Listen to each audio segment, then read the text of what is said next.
Muy bien, gracias Luis. Aquí estamos en LU12 Radio Río Gallegos, saludando nuevamente a toda la gente, por supuesto que está en sintonía. Y bueno, ya aquí también compartiendo a través de la web de La Opinión Austral, a través del Facebook de La Opinión Austral, ya la previa de lo que va a ser otra presentación de la Fórmula 1 Internacional, en este caso en Singapur. Aquí estamos con Nico Farías.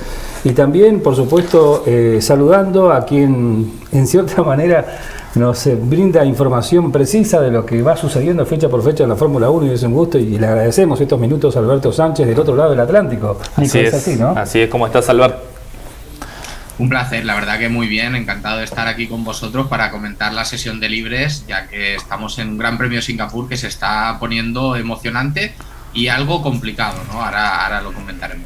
Bueno, sí, primero que nada agradecerte nuevamente. Albert, nos estamos conectando con él desde España, de Sport Magnéticos, Alberto Sánchez.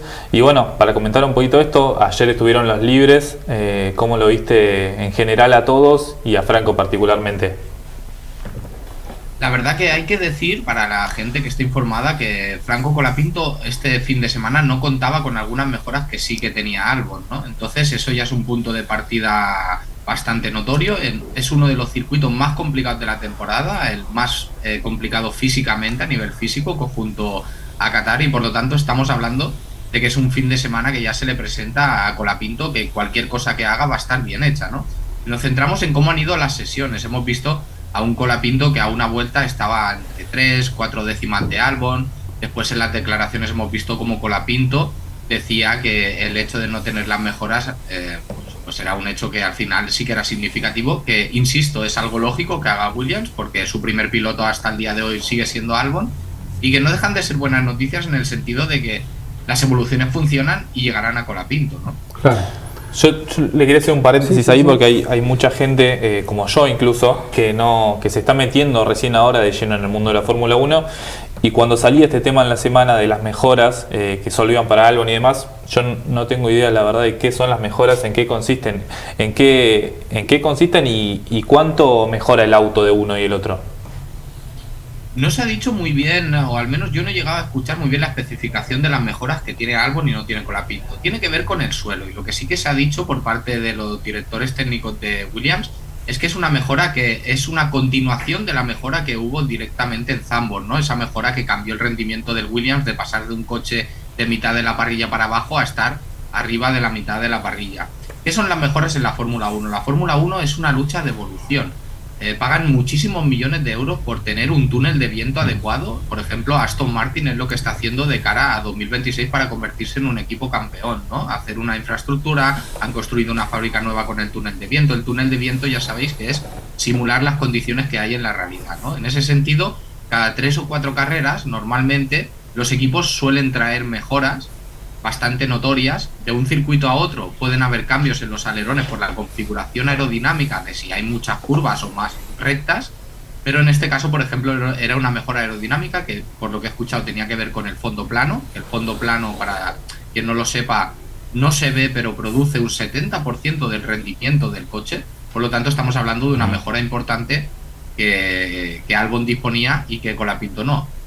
Lo que se ha dicho desde Williams es que simplemente se hace para probar las dos versiones y comprobar que están funcionando bien, y obviamente tenemos que tener en cuenta que Williams, el presupuesto va justo debido a los altos accidentes también que ha tenido por culpa de, por ejemplo, Logan Sargent en Holanda, etcétera, ¿no? Entonces, todo comprensible, pero todos estos detalles nos hacen ver que Franco Colapinto está un escalón por detrás en cuanto a lógica de Alex Albon. Otra cosa es que mañana venga Colapinto y de golpe se marque un vueltón y acabe por delante o muy cerca de Alex Albon, que sinceramente yo es lo que me espero, ¿no? Pero sí que hemos visto un Colapinto que lo ha dicho en la rueda de prensa para que quedara claro que él no tenía las mejoras y que se le ha visto muy cansado, ¿no? Como digo, otro factor que es muy clave, el hecho de que Singapur es un circuito muy exigente para físicamente, ¿no?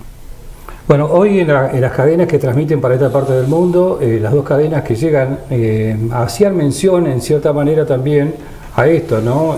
Por ahí la diferencia que va a tener con Albon, la diferencia es el trabajo que se hizo ahí en el auto de él.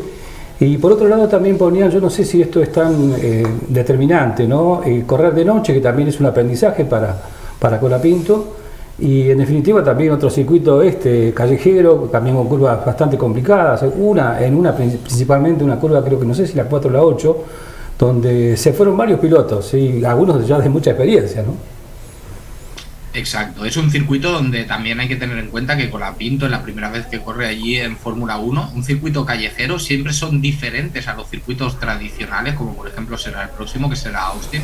Los circuitos tradicionales son más sencillos, hay que entender que por ejemplo las paredes no están tan cerca de los muros, hemos visto con George Russell en los Libres 2 que un simple fallo te lleva contra el muro y ha roto por ejemplo el alerón, entonces en ese sentido hay que entender qué diferencias hay entre un circuito tradicional y un circuito callejero. También, por ejemplo, hemos visto a Checo Pérez, otro piloto hispanohablante, que lo ha hecho muy bien históricamente en circuitos callejeros y luego los otros circuitos se le han atragantado un poco más, ¿no?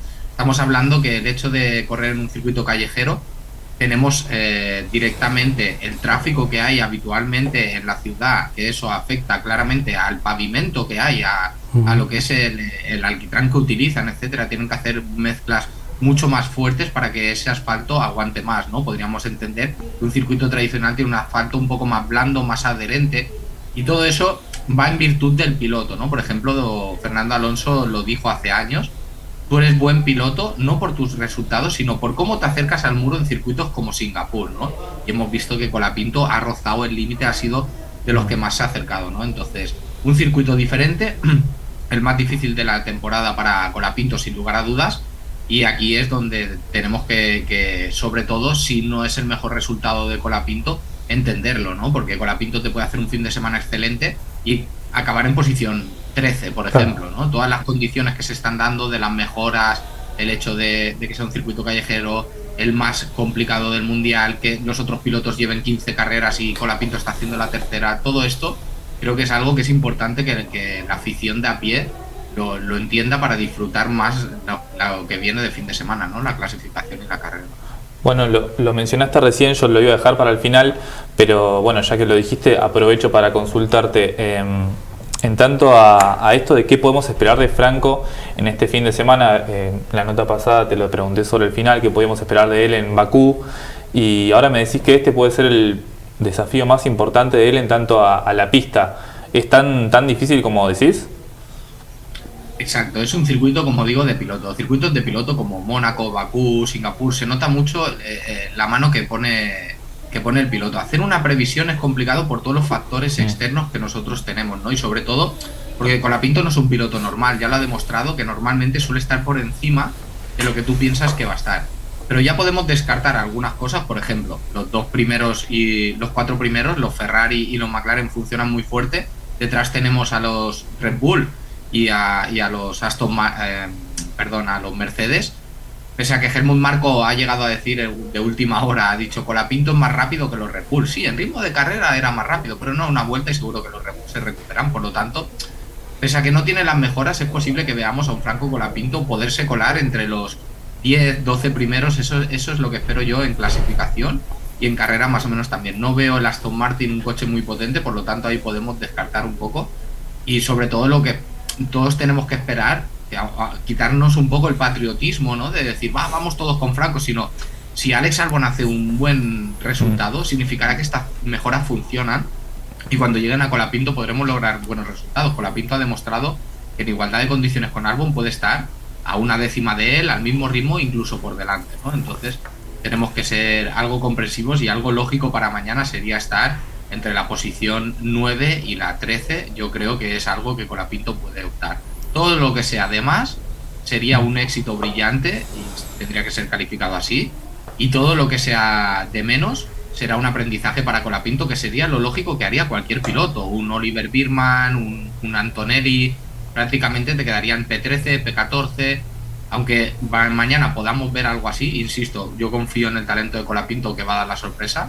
Igualmente tendría que ser un resultado excelente, porque no olvidemos que estamos aprendiendo aún, ¿no? Para Colapinto es su tercera carrera.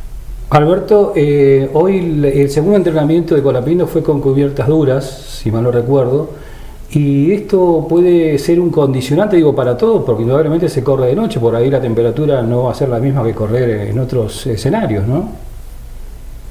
Correcto, la temperatura es muy elevada. De hecho, algunos pilotos en la previa decían que cuando intentaban beber agua en la carrera del año pasado, por ejemplo, que ni tenían intención de beber agua porque estaba demasiado caliente. Decían que parecía un té, ¿no? De ahí salieron algunas bromas en las redes sociales que eso para Colapinto está perfecto porque se toma un mate y ya está, ¿no? Entonces, la verdad es que ese circuito junto a Qatar, con las condiciones más exigentes, pensad que con los trajes ignífugos que llevan los pilotos de Fórmula 1, metidos en el cockpit a presión, todo va al milímetro porque todo hace parte de la aerodinámica, ¿no? Entonces, en ese sentido, estamos hablando de que es uno de los circuitos con peores condiciones. Hemos llegado a ver Hamilton en 2016, si no recuerdo mal, en su vuelta rápida de clasificación, levantándose la visera. O sea, realmente se ha visto en Colapinto en las declaraciones post libres de hoy, que realmente estaba un poco afectado en el sentido de que había mucha calor, y ya Fernando Alonso se lo avisó en Monza, le dijo: lo que te tienes que preparar no es para Monza, sino prepararte para Singapur, un circuito que los pilotos desde el principio de temporada se preparan físicamente. La exigencia está relacionada directamente con el circuito de Singapur. Es el circuito que más exigente es físicamente, y se comienzan a preparar al principio de temporada, y desde hace 2 meses ya están haciendo trabajos de calor, de temperatura, para poder llegar a este circuito bien preparados. Esto es similar a cuando la Fórmula 1 configura el límite de giro de un volante, lo configuran respecto a la curva de Loebs de Mónaco, ¿no? Es la curva más cerrada del campeonato. Pues con la temperatura igual. Se calibra todo en función del Gran Premio de Singapur, que es el Gran Premio con más temperatura de la temporada. Bueno, aprovechar ahora que te tenemos acá, si hay un tema que me encanta ver en tus videos y hablar con vos, es sobre el futuro de Colapinto. Recuerdo que en la nota pasada que hicimos mencionabas esto de... Lamentabas no haber tenido el día a día, por ejemplo, de Reutemann, entre semanas de carrera, saber qué pasaba con uno, qué decía el ingeniero, qué decía el dueño. Bueno, hoy lo estamos viendo, y James Wolves está hablando todos los días sobre el futuro. Todos los días hay una bomba nueva. Si no me equivoco, ayer salió una bomba nueva también de un periódico de Brasil, asegurando algo para Colapinto. No sé, ¿qué me podés comentar al respecto sobre el futuro de Colapinto en la Fórmula 1?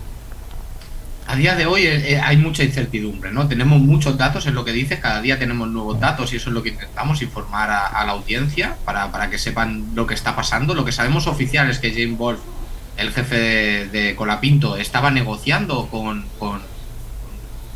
Sauber. Audi para Sauber, ¿no?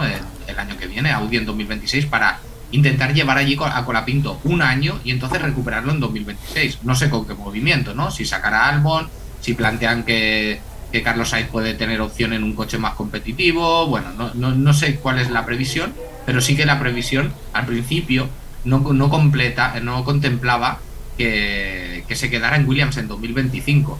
Tampoco se contemplaba que estuvieran más de un año en Sauber. Entonces, el diario brasileño salió con estas informaciones diciendo que había una oferta de 4 años para Franco Colapinto en Sauber, y por lo tanto afrontando el proyecto Audi. Y todo esto yo siempre le digo a la gente que piense con lógica, ¿no? No solo que vea de dónde vienen las fuentes, sino entender si eso puede ser posible o no. Puede ser posible, sí, pero tened en cuenta que Williams ya ha visto lo que es el efecto Colapinto, tanto dentro como fuera de la pista, y obviamente no creo que esté en disposición de dejarlo escapar. Entonces, lo que tenemos a día de hoy simplemente son rumores.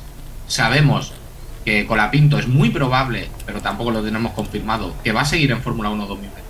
Y también el manager de Franco Colapinto le escribió, le retuiteó, si no recuerdo mal, a James Wolf diciendo: tengo la solución para todo esto, ¿no? Entonces no descarto que ahora que viene un poco de descanso de la Fórmula 1 después de Singapur, se vuelvan a avivar los rumores, ¿no? Rumores de para un lado, para el otro, para Audi, para Sauber, y estoy seguro que Williams aquí aún tiene que decir algo, porque Williams no creo que vaya a permitir ceder a su piloto 4 años, ¿no? Entonces estamos en una situación un poco pantanosa, donde Williams creo que tiene que tomar una decisión. Hay veces que tienes que tomar una decisión en la vida, y esta es una de ellas, porque si se le escapa Colapinto y se va a Sauber Audi, sin duda no van a ser buenas noticias para Williams, porque se lleva incluso información que está recopilando tanto del motor, de la aerodinámica. Recordemos que Williams está haciendo inversiones muy fuertes en las mejoras y en aerodinámicas. Si eso se lo lleva a otro equipo, claro, eso perjudicaría claramente. Para Colapinto, ¿cómo son las opciones? ¿Qué es lo que más le interesa a Colapinto? Pues no se sabe, ¿no? Obviamente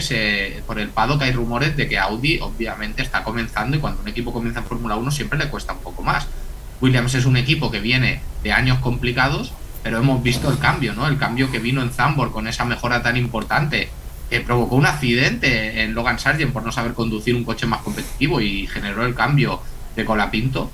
Sinceramente, para mí, y es una opinión subjetiva, creo que la opción de Williams es mucho más competitiva. Yo, viendo lo que ha pasado con McLaren, que el año pasado en Arabia Saudí era el último coche, y ahora está liderando el campeonato de constructores, me imagino perfectamente que Williams puede tener una evolución así, ¿no? Y más cuando se dice que el motor Mercedes de cara a 2026 va a ser un motor potente. Me encantaría poder decir algo más a la gente sobre el futuro de Colapinto, pero lo que hay son esas informaciones que de momento tenemos que calificar como rumores a tener en cuenta y a seguir de cerca.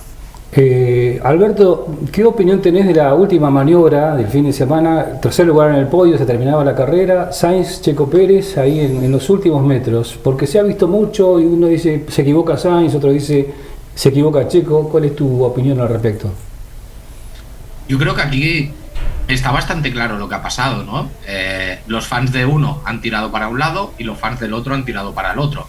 Los que intentamos dar la información objetiva, intentándonos aislar de lo que es el fanatismo, obviamente tenemos que decir que es un incidente de carrera. Un incidente de carrera donde hay más porcentaje de culpa de Carlos Sainz, pero no es suficiente para penalizarle. ¿Por qué? Hay que tener muchas variables en cuenta, ¿no?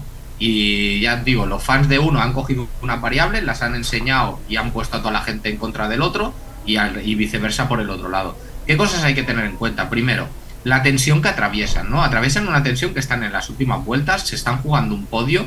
Checo Pérez, por ejemplo, hace mucho tiempo que no sube al podio y era un resultado que necesitábamos, ¿no? Con Checo, por ejemplo. También hay que tener en cuenta que el sol les está dando de cara, les está cegando. A ver, no es una excusa para los mejores pilotos del mundo, pero es otra variable a tener en cuenta.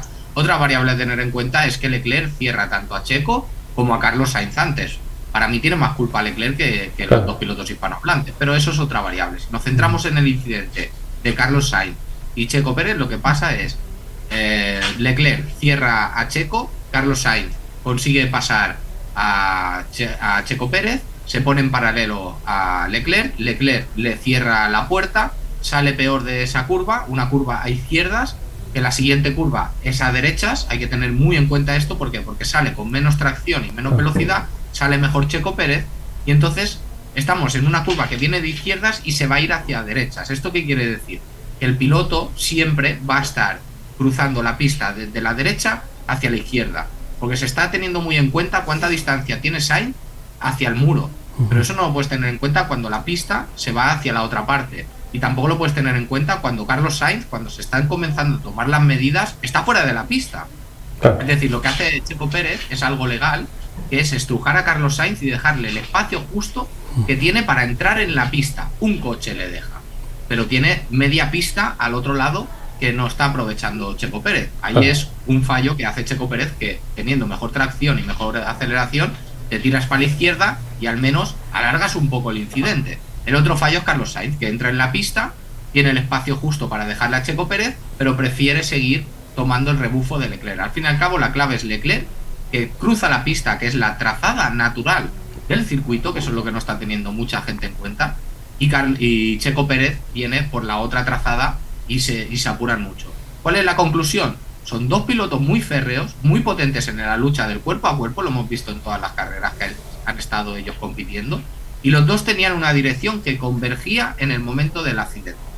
Ni Carlos Sainz ha cambiado esa dirección, ni Checo Pérez ha cambiado esa dirección. Por lo tanto, aquí no podemos dar la culpa a ninguno de los dos pilotos. Cuando Carlos Sainz entra a pista y choca con Checo Pérez sin tener en cuenta que sale peor de la curva y le está adelantando, y Checo Pérez no tiene en cuenta que va por detrás y ve lo que tiene delante, que tiene media pista al otro lado y que está acelerando más rápido. Se nota que es una situación tensa, donde obviamente los dos acabaron peleados, pero al cabo de 15 minutos en el Hospitality, haciendo revisión del incidente, lo dijeron: nos hemos dado cuenta que estamos los dos fuera del podio y que se le habían caído los neumáticos a Leclerc. Ahora estamos fuera del podio los dos, y eso es lo que tenemos que darnos. Es una situación donde ni podemos tirar basura a uno, ni podemos tirar basura a otro. Al fin y al cabo, los pilotos hispanohablantes tenemos que estar unidos. Y si hubiera sido culpa 100% de Sainz o debió ser penalizado, lo hubiéramos dicho, no pasa nada, pero siempre con respeto. Algo que creo que ha faltado mucho por parte de los hispanohablantes es respeto.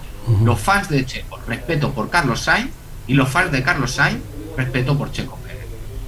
Ya más allá de la imparcialidad, que es imposible quitárnosla, ¿no? A la imparcialidad del fanatismo máximo de los seguidores de Carlos Sainz van a apoyar a Carlos Sainz y los seguidores de Checo Pérez van a apoyar a Checo Pérez. Esto es entendible y es aceptable. Pero lo que no es aceptable es que se pierda el respeto ni con pilotos hispanohablantes, ni pilotos ingleses, ni nada. Y la FIA está luchando contra esto, que ya sabemos que está a punto de prohibir los insultos por radio. Algo que a Verstappen no le ha gustado y se está rumoreando que le van a hacer trabajos sociales a Verstappen para compensar todos estos, ¿no? Entonces, sobre todo pediría respeto por los pilotos hispanohablantes. Sí, igual Verstappen siguió con su tesitura, con esos términos, bueno, que fueron un poco objetados, ¿no? A la hora de hablar, incluso en esa conferencia de prensa. Y por último, de mi parte, al menos Alberto, ¿sigue la supremacía, entendés, este fin de semana de McLaren y Ferrari en los principales lugares? ¿Entendés que va a ser así? En principio sí, pero hay una variable que nos gusta mucho de la Fórmula 1, sobre todo este año, ¿no? Que Mercedes es imposible de ver dónde está el rendimiento los viernes. Todos los coches suelen tener un rendimiento equitativo entre ellos respecto a los libres hacia la clasificación y la carrera. En cuanto a Mercedes, hay fines de semana que tú analizas los libres y analizas la telemetría y dices, están para hacer P5 máximo, y de golpe te hace una segunda posición George Russell. La verdad que quitando esa variable, sí que McLaren y Ferrari están en una situación mucho más competitiva. Parece incluso que Norris está por delante un poquito de Piastri este fin de semana y quizá un poquito por delante de Leclerc, que a su vez Leclerc está por delante de Carlos Sainz. Esperamos que Carlos Sainz pueda espabilar un poco y ponerse al ritmo. Y en principio sí, los Mercedes estarían un poco por detrás, siempre con la posible sorpresa de George Russell, ¿no? Hamilton sí que se le ha visto un poquito más dubitativo, por decirlo de alguna manera, y luego Red Bull sí que se nota que no tiene el ritmo, van a hacer cambios esta noche agresivos, o sea, mañana Red Bull te puede hacer un P4 o un P13 realmente, Verstappen y Checo, siempre teniendo en cuenta que Checo aquí va a ir un poquito mejor que Verstappen, ¿vale? Porque Racing incluso cuando terminó la carrera este pasado fin de semana, él mismo hacía, incluso, bueno, él decía, ¿no? Y reconocía que los autos, tanto de Sainz como de Checo, estaban muy por arriba de su rendimiento, y que él había ligado esa tercera posición justamente por esa situación, ¿no? Él entiende que todavía están un pasito más atrás de los autos de punta. Sí, es así, pero hemos tenido un periodo de carreras donde los Mercedes han ganado 2 o 3 carreras consecutivas y aquí nadie se lo esperaba. Y yo he visto las vueltas rápidas de Russell, etcétera, y yo creo que están guardando algo. Obviamente no creo que estén al nivel de Ferrari, que está muy fuerte con Leclerc últimamente, y al nivel de Norris, pero no me sorprendería en absoluto ver a un George Russell que se colara en una 4ª posición en parrilla, una 3ª posición el domingo.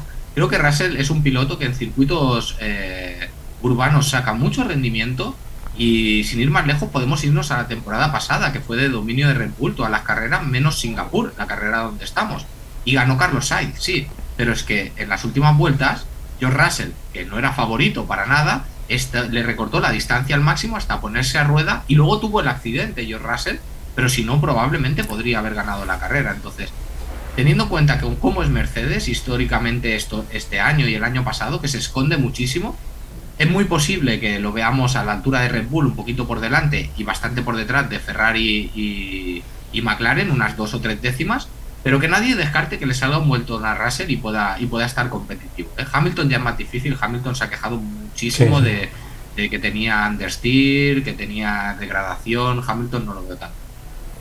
Bueno, perfecto.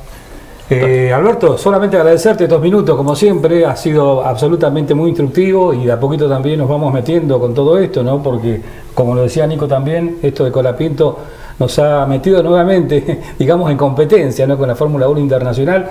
Nosotros por aquí, lo que nos gusta del automovilismo, estamos más enfocados al automovilismo nuestro, que es muy fuerte aquí en Argentina, en distintas categorías nacionales, pero ahora, bueno, otra vez mirando, ¿no? La Fórmula 1 y viendo a un chico muy jovencito que todavía indudablemente tiene un camino importante por recorrer.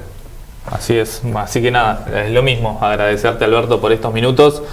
Volveremos a hablar en unas semanas, en unos días, para ver, esperemos, con buenas noticias.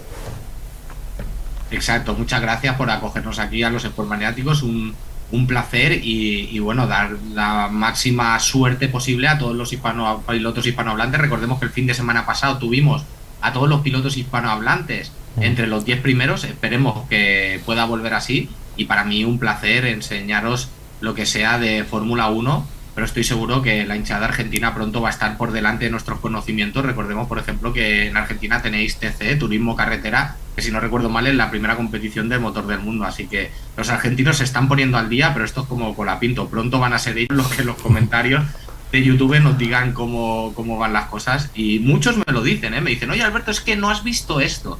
La verdad que está la hinchada argentina muy motivada con la Fórmula 1, y eso nos va a ayudar a todos a estar más conectados y a tener más información, y esperemos que sea un buen fin de semana para los hispanos. Gracias por acogernos aquí. Por favor, te dejamos que vayas a cenar tranquilo ahora, Alberto. Gracias. Gracias. Bueno, ahí estábamos entonces con Alberto Sánchez, y siempre es importante conocer, ¿no?, con alguien que está ligado hace bastante tiempo a la Fórmula 1 internacional, que está en conocimiento de todas las novedades, porque indudablemente esto va generando noticias, ¿no?, día tras día, hora tras hora prácticamente. Sí, así es, como él lo decía, el día a día, el entre semana, entre carrera y carrera se está volviendo hermoso, y más cuando tenés a un incentivo como Colapinto, alguien de quien somos tan fanáticos ya. La verdad que es hermoso, y bueno, muy fanático yo de él, así que mañana clasificación, recordamos, mañana el tercer entrenamiento, después viene la clasificación a las 10 de la mañana. Así es. Y el domingo vamos a estar con la carrera desde las 9 de la mañana. 9 de la mañana. 9 de la mañana, sí, 8 y media más o menos, vamos a estar arrancando con una nueva transmisión para contarle a la gente cómo le va a la Argentina. Perfecto, gracias Carlitos.